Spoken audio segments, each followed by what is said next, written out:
Good morning students. हमने हमारी कविता ग्राम श्री इसके सप्रसंग व्याख्या हम कर चुके हैं। आज हम करेंगे इसके अभ्यास के question number first.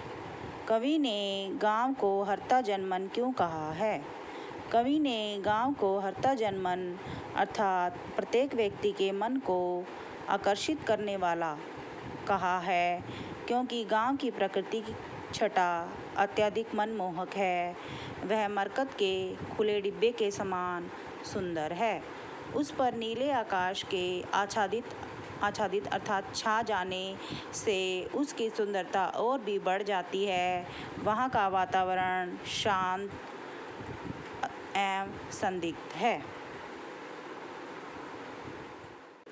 Question number 2। कविता में किस मौसम के सौंदर्य का वर्णन है? कविता में वसंत ऋतु के मौसम का वर्णन है। आम के वृक्षों पर बोर आना, कोयल का कूकना और चारों ओर फूलों का खिलना सिद्ध करता है कि यह शरद ऋतु का अंत और वसंत का आगमन है। प्रश्न 3। गांव को मरकत डिब्बे सा खुला क्यों कहा गया है? वस्तुतः मरकत एक प्रकार का चमकदार रत्न है। अतः स्पष्ट है कि इस रत्न से निर्मित अर्थात बना हुआ डिब्बा भी अत्यंत ही सुंदर होगा। कवि की दृष्टि में वसंत की धूप में गांव भी वैसा ही सुंदर दिखाई दे रहा था, इसलिए कवि ने उसे मरकत डिब्बे सा खुला कहा है। अरहर और सनई के खेत कवि को कैसे दिखाई देते हैं? अरहर और सनई के खेत कवि को सोने की किंकणियों के समान सुंदर दिखाई देते हैं। बालू के सांपों से अंकित गंगा की सतरंगी रेती। भाव स्पष्ट कीजिए इस पंक्ति का। प्रस्तुत पंक्तियों में कवि ने गंगा के तट पर फैली प्राकृतिक सुषमा का अत्यंत ही मनोरम चित्रण किया है। गंगा के तट पर फैली हुई रेत में चमकते कणों के कारण ही कवि ने उसे सतरंगी रेत कहा है। इस प्रकार रेत पर हवा या पानी के बहाव के कारण बनी लहरों को सांप से अंकित कहा है। हसमुख हरियाली हिम आतप सुख से अलसाए सो सोए।